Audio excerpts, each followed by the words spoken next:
नमस्कार, मैं हूँ शालिनी और आप देख रहे हैं बीबीएन भव्य भारत न्यूज। चलिए शुरू करते हैं आज की मुख्य खबरें।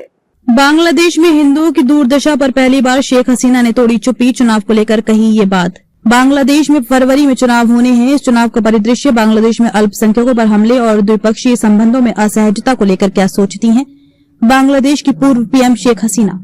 सवाल, हाल ही में बीएनपी अध्यक्ष बने तारिक रहमान की बांग्लादेश वापसी को कैसे देखती हैं?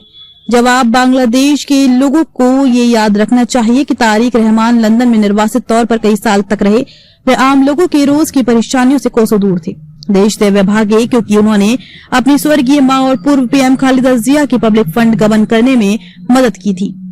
उनकी उसमें भूमिका थी। ये राजनीतिक असहमति का मसला नहीं, जवाबदेही का है। बीएनपी लीडरशिप ने अपने हितों की वजह से कट्टरपंथी तत्वों के साथ करीबी दिखाई है।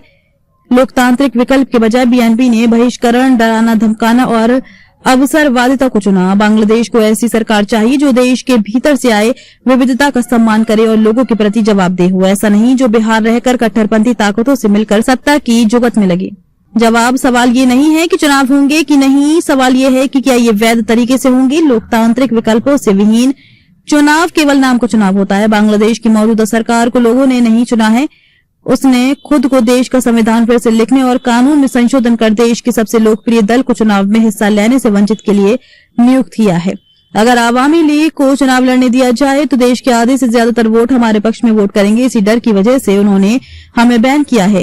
एक बिना चुनी सरकार के प्रमुख को आवामी लीग को बैन करने का क्या हक है, जबकि हमारे दल को लोकतांत्रिक प्रक्रिया से 9 बार चुनकर सरकार में भेजा है।